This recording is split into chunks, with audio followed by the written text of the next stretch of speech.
Thank you for tuning in to my video on the 5 golden rules of what to look out for when applying for jobs in Australia. Now, I'm going to start off by saying, why am I wearing a shirt with a lot of bugs and insects on it? Well, because I'm going to start with the number one thing that bugs me when I was a recruiter with people applying for jobs during what I call sleep times.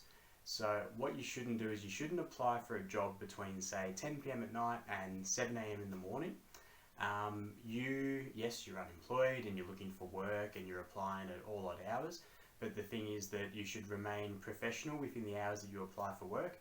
I'm not telling people how to live their life, but look, if it's midnight or 2 a.m. and you're ready to apply for a job, just hold off, click send in the morning.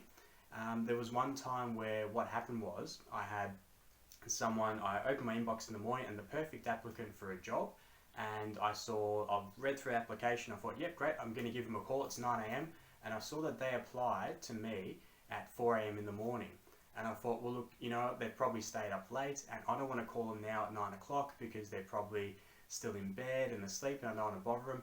The thing is, if you're applying for jobs, you don't want your recruiter or your future employer to be second guessing when they should contact you. So as I said, apply for jobs during, not during sleep hours. Like I said, probably between 10 p.m. and 7 a.m.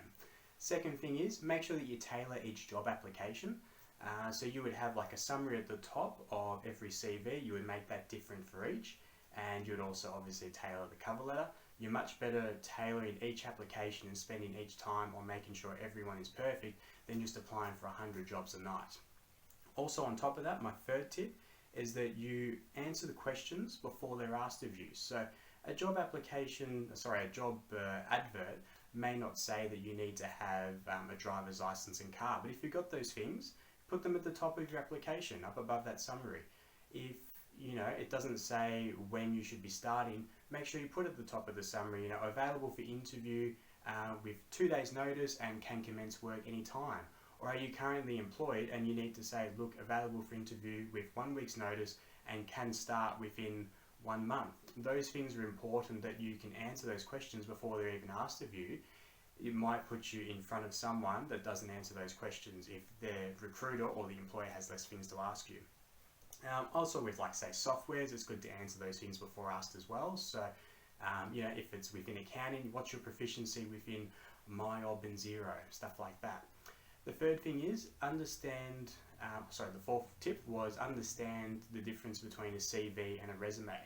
There is a difference, and if an application says, please apply with your CV, you wouldn't attach a resume. So it wouldn't be titled resume, and it wouldn't be typically what a resume is, which is a short 2 to 3 page summary based on all the jobs and skills you have applicable to that job.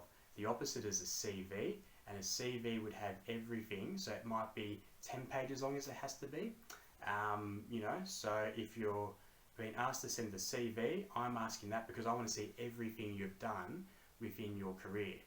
So look, if you worked at a supermarket job 14 years ago, that's great to know. You'd put that on a CV, you wouldn't put that sort of thing on a resume. Resume is tailored and succinct, 2-3 pages tops for that application. A CV is as long as your professional history needs it to be.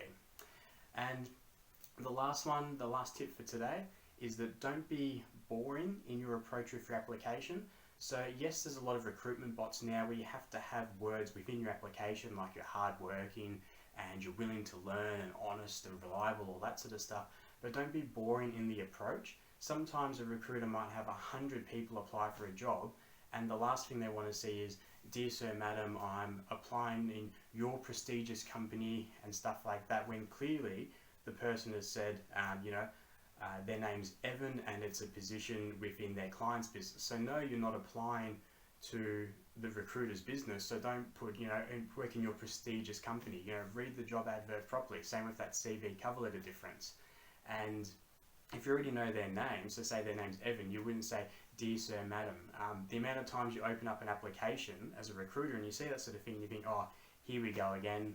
And particularly when it says, see attached my CV, when you've asked for a resume, they're already not following instructions. So if I say, look, I'm the recruiter and you're applying for a job with my client, please attach a copy of your resume along with why you're suitable, and I get, dear sir, madam, please see attach my CV to work in your prestigious company, you can see the problem there. If I get 100 applicants, why would I bother spending the time to read your application properly when you haven't spent the time to read my job advert with my simple instructions?